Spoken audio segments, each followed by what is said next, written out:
RGPV diploma के previous year के question papers को सॉल्व करने की सीरीज़ के इस वीडियो में हम ईयर 2023 के कंप्यूटर प्रोग्रामिंग का क्वेश्चन पेपर सॉल्व कर रहे हैं। और आज के इस वीडियो में हम इस क्वेश्चन पेपर का क्वेश्चन नंबर 7 का ऑप्शन ए सॉल्व करेंगे। तो आज के इस वीडियो के लिए हमारे पास क्वेश्चन है, what is the use of header files in C language, या सी लैंग्वेज में हेडर फाइल्स का क्या उपयोग होता है। तो अगर आपके सेमेस्टर एग्जाम में आपसे क्वेश्चन पूछा जाता है कि सी लैंग्वेज में हेडर फाइल्स का क्या उपयोग होता है, तो आप इस क्वेश्चन का आंसर कुछ इस तरीके से लिख सकते हैं। तो चलिए आज के इस वीडियो में हम इस क्वेश्चन के इस आंसर को लाइन बाय लाइन समझना शुरू करते हैं। तो सबसे पहले इस क्वेश्चन के जवाब में आप लिखेंगे कि सी लैंग्वेज में हेडर फाइल्स का उपयोग पहले से बने फंक्शंस और कोड को अपने प्रोग्राम में शामिल करने के लिए किया जाता है। तो सी लैंग्वेज में हम हेडर फाइल का उपयोग क्यों करते हैं कि हमारे पास पहले से कुछ बने बनाए फंक्शंस और कोड हैं, उनको हम अपने प्रोग्राम में शामिल करना चाहते हैं। ये फाइलें प्रोग्राम को छोटा, साफ और पुनः उपयोगी बनाती हैं। तो ये जो हेडर फाइल्स हैं, इनकी वजह से हमारा प्रोग्राम छोटा हो जाता है, साफ हो जाता है और हम अपने प्रोग्राम को बार बार यूज़ कर सकते हैं। तो चलिए हेडर फाइल के कुछ उपयोग देख लेते हैं।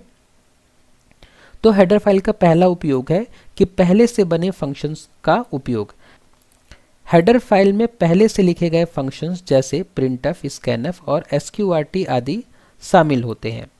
तो हेडर फाइल्स जो होती हैं उनमें ये सारे फंक्शंस शामिल होते हैं। जैसे कि हम जब भी कोई सी लैंग्वेज लिखते हैं तो हम हमेशा stdio.h को इंक्लूड करते हैं। वो हम इसलिए करते हैं ताकि हम प्रिंटफ और स्कैनफ को यूज़ कर सके, क्योंकि प्रिंटफ और स्कैनफ का डिक्लेरेशन जो होता है वो stdio.h में होता है। उसी तरीके से जब हम math.h को इंक्लूड करते हैं तो हमारा उद्देश्य होता है कि हम sqrt या पावर जैसे फंक्शन को हम यूज़ कर सकें अपने प्रोग्राम में। हेडर फाइल का जो दूसरा उपयोग है वो है कोड का पुनः उपयोग, कोड रीयूजेबिलिटी। बार बार उपयोग होने वाले फंक्शंस को हेडर फाइल में रखकर कई प्रोग्राम्स में इस्तेमाल किया जा सकता है। यह कोड को छोटा और प्रबंधनीय बनाता है। प्रबंधनीय मतलब मैनेजेबल बनाता है। तो हम क्या कर सकते हैं कि कोड को हम बार बार यूज़ कर सकते हैं कि हमने एक कोड बनाया और हेडर फाइल में रख दिया और अब हम उस कोड को बार बार यूज़ करना चाहते हैं, तो हम क्या करेंगे, उस हेडर फाइल को इंक्लूड कर लेंगे अपने प्रोग्राम में और हम बार बार क्या कर सकते हैं, उस कोड को यूज़ कर सकते हैं। कोड को व्यवस्थित रखना। तो जो अगला उपयोग है हमारा हेडर फाइल का वो है कोड को व्यवस्थित रखना। बड़े प्रोग्राम्स को अलग अलग हिस्सों में बांटने के लिए कस्टम हेडर फाइल्स बनाई जाती है। तो क्या होता है कि जब हमारे पास प्रोग्राम्स बहुत बड़े हो जाते हैं तो हम करते हैं कस्टम हेडर फाइल्स हम बनाते हैं। कस्टम हेडर फाइल में हम अपने मन के फंक्शंस को रख लेते हैं और जब भी हमें उन फंक्शंस को यूज़ करना होता है तो हम कस्टम हेडर फाइल को इंक्लूड कर लेते हैं अपने प्रोग्राम में। इससे प्रोग्राम को समझने और डिबग करने में आसानी होती है। तो इससे हमारा प्रोग्राम ईजी टू मैनेज और डिबग करना हो जाता है।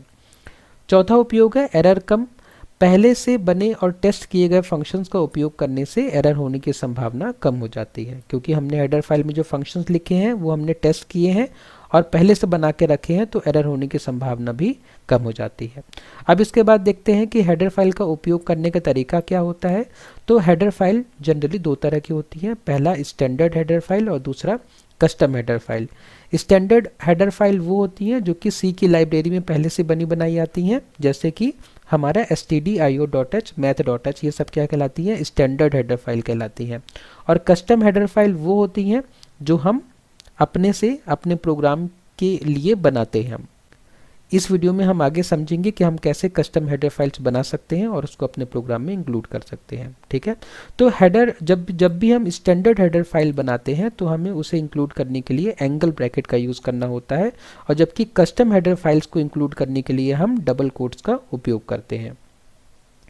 तो चलिए एग्जाम्पल के साथ समझते हैं। सबसे पहले हम समझते हैं स्टैंडर्ड हेडर फाइल का उपयोग, है ना, हम उसको कैसे उपयोग करते हैं अपने प्रोग्राम में। तो स्टैंडर्ड हेडर फाइल का उपयोग हमने हमेशा ही अपने प्रोग्राम में किया है, जैसे कि stdio.h का उपयोग हमने हमेशा किया है, क्योंकि हमें जब भी हम कोई सी प्रोग्राम लिखेंगे तो हमें प्रिंटफ और स्कैनफ तो चाहिए ही चाहिए। तो इसलिए जब भी हम कोई सी प्रोग्राम लिखते हैं तो हम हैज़ इंक्लूड stdio.h पहले ही लिख देते हैं, क्योंकि हमें प्रिंटफ और स्कैनफ के बिना हमारा कोई प्रोग्राम बन ही नहीं सकता। ठीक है। अब ये काम कैसे करता है, हैज़ इंक्लूड stdio.h हमें printf और scanf जैसे इनपुट आउटपुट फंक्शन का उपयोग करने की अनुमति देता है। मतलब जब हम stdio.h को अपने फाइल में इंक्लूड कर लेते हैं, अपने सी प्रोग्राम में इंक्लूड कर लेते हैं, तो हम printf और scanf का फंक्शन का उपयोग कर सकते हैं। उसके बाद में सेकेंड एग्जाम्पल है कस्टम हेडर फाइल का उपयोग। तो कस्टम हेडर फाइल का उपयोग करने के 2 स्टेप हैं, जिसमें से पहला स्टेप है कि हमें पहले कस्टम हेडर फाइल बनानी पड़ेगी। तो कस्टम हेडर फाइल बनाने के लिए हम जो भी फाइल बनाएं उसको एक नाम देकर उसको .h एक्सटेंशन के साथ सेव करें। जब हमने अपनी फाइल को .h एक्सटेंशन के साथ सेव कर दिया तो उसके बाद में हम उसे यूज़ कर सकते हैं। तो मान लीजिए हमने एक myheader.h नाम की फ़ाइल बनाई और उसमें हमने ये फंक्शन बना दिया। एक हमने फंक्शन बनाया जिसका नाम है सम, जो कि 2 इंटीजर्स को लेगा और दोनों इंटीजर को जोड़ के हमें आंसर जो है रिटर्न करेगा इंटीजर के रूप में ही। ठीक है, ऊपर जो 2 लाइनें लिखी हैं वो कमेंट्स हैं। ठीक है, वो हमें समझाने के लिए कि इस फाइल में हम क्या लिखने जा रहे हैं। तो इस तरीके से हम क्या कर सकते हैं, एक हेडर फाइल बना सकते हैं और उसमें एक फंक्शन इंक्लूड कर सकते हैं। ये एक फंक्शन है, आप कई फंक्शन इंक्लूड कर सकते हैं अपने ज़रूरत के हिसाब से। यहाँ पे बस हम एग्जांपल से समझने की कोशिश कर रहे हैं कि हम myheader.h बनाते कैसे हैं।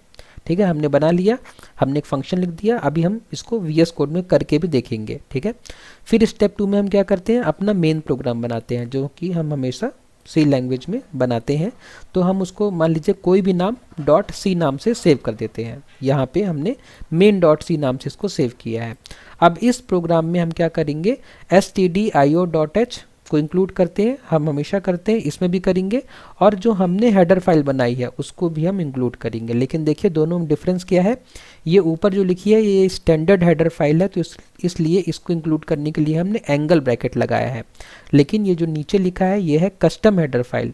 कस्टम हेडर फाइल मतलब कि हमने बनाई है, तो हम इसको इंक्लूड करने के लिए डबल कोट्स लगाएंगे। ठीक है, डबल कोट्स लगा के हम इसको अपने फाइल में इंक्लूड करेंगे, अपने सी फाइल में इंक्लूड करेंगे।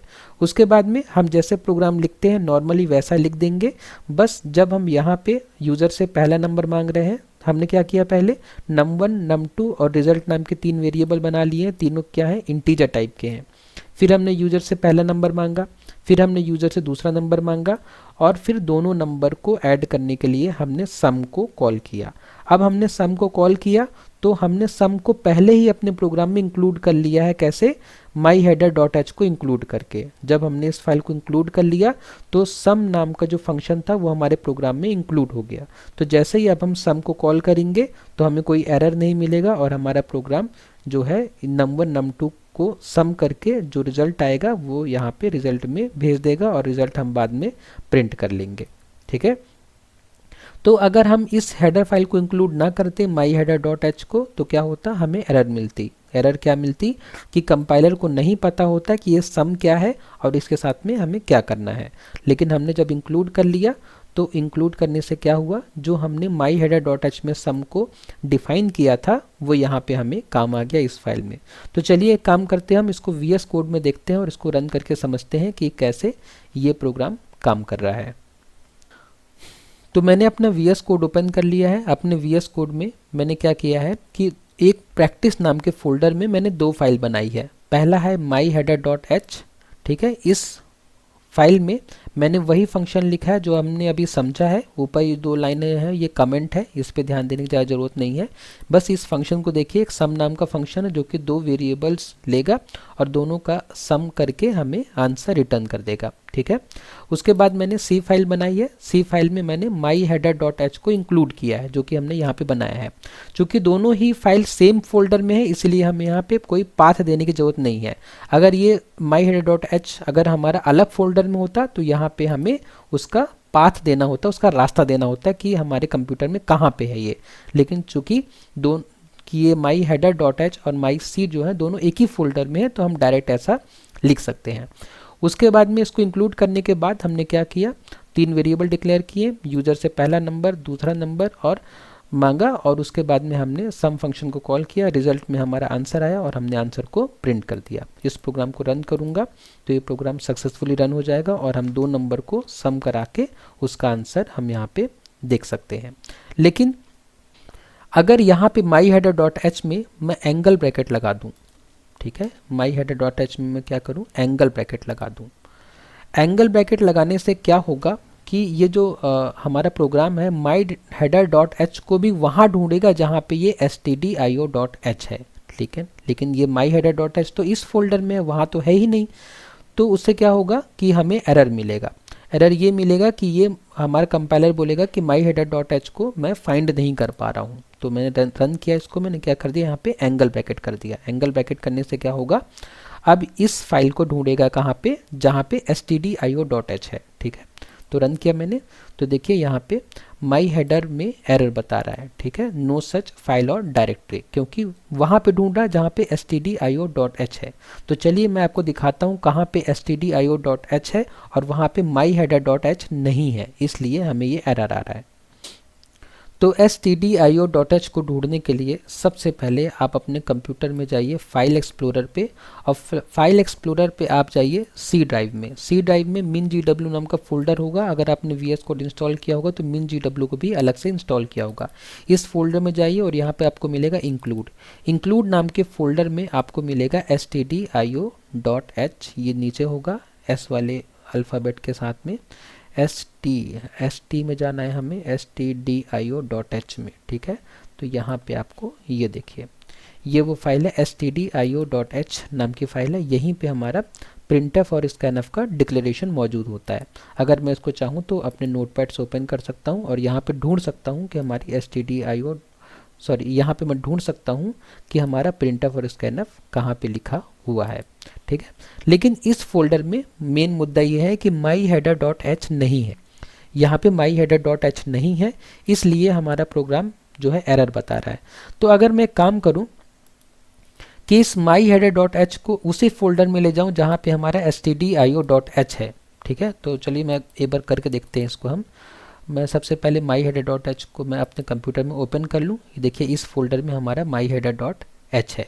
इसको मैं कॉपी करूँ यहाँ से और वहीं पे पेस्ट करूँ जहाँ पे हमारा stdio डॉट एच है, ठीक है, इंक्लूड नाम के फोल्डर में। तो यहाँ पे मैं इसको पेस्ट करता हूँ। तो देखिए माई हेडर डॉट एच को मैंने यहाँ पे पेस्ट कर दिया है। ये वही फाइल है जो हमने बनाई है। देखिए इसमें वही फंक्शन है जो हमने लिखा था, ठीक है। तो मैंने इस फोल्डर को यहाँ पे पेस्ट कर दिया जहाँ पे stdio डॉट एच है, इंक्लूड नाम के फोल्डर में। अब मैं क्या करूँगा, अब मैं इस प्रोग्राम को दोबारा रन करूँगा, ठीक है। अब मैंने क्या किया था, अभी हमने क्या किया था, एंगल ब्रैकेट लगाने के बाद देखा था हमने कि एरर आ रहा था। अब मैंने उसको वहीं पे पेस्ट कर दिया जहाँ पे हमारा stdio डॉट एच है। अब देखते हैं कि प्रोग्राम हमारा रन होता है कि नहीं। अब मैं इस बार रन करूँगा तो हमारा प्रोग्राम सक्सेसफुली रन हो गया। अब मैं इसमें कुछ भी नंबर डालूंगा तो मुझे क्या मिल जाएगा, उसका सब मिल जाएगा। तो अब इस तरीके से हमारा आंसर सही आ जाएगा। तो इस तरीके से हम माई हेडर डॉट एच बना सकते हैं और उसको चाहें तो अपने ही फोल्डर में या तो stdio डॉट एच के फोल्डर में रखकर हम अपने फंक्शंस, बनाए हुए फंक्शंस को यूज़ कर सकते हैं। तो इतना कोड लिखने के बाद अगर आप चाहें तो बता सकते हैं कि ये आपका कोड कैसे काम कर रहा है। आप बता सकते हैं कि माई हेडर डॉट एच में आपने क्या किया है, सम नाम का एक फंक्शन बनाया है। उसके बाद आप लिख सकते हैं कि मेन डॉट सी में आपने क्या क्या किया है, कैसे यूज़र से इनपुट लिया है, सम नाम के फंक्शन को कॉल किया है और printf के माध्यम से आपने कैसे रिजल्ट प्रिंट किया है। उसके बाद आप आउटपुट बता सकते हैं यूज़र को कि जब इस प्रोग्राम को रन करेंगे तो कैसे हम यूज़र से इनपुट लेंगे और कैसे हम यूज़र को आउटपुट देंगे, ठीक है। उसके बाद में अगर आपका क्वेश्चन ज़्यादा मार्क्स का है तो आप सारांश या कंक्लूजन या निष्कर्ष लिख सकते हैं। उसमें बता सकते हैं कि हेडर फाइल्स से प्रोग्रामिंग आसान और तेज़ हो जाती है। स्टैंडर्ड हेडर फाइल्स सामान्य कार्यों को सरल बनाती है। कस्टम हेडर फाइल्स बड़े प्रोजेक्ट्स को व्यवस्थित और पुनः उपयोगी बनाती है। आप फिर एग्जाम्पल में बता सकते हैं कि प्रिंटफ या कस्टम फंक्शन सम का उपयोग बिना हेडर फाइल्स के नहीं किया जा सकता, जो कि आपने ऊपर प्रोग्राम में बनाया है। तो इस तरीके से आप इस क्वेश्चन का आंसर लिख सकते हैं। आई होप कि आपको ये आंसर समझ में आया होगा। अगर आपको इस आंसर में कुछ डाउट है तो प्लीज़ मुझे कमेंट बॉक्स में बताइए। नेक्स्ट वीडियो में हम इस क्वेश्चन पेपर का नेक्स्ट क्वेश्चन सॉल्व करेंगे। वीडियो को लास्ट तक देखने के लिए धन्यवाद।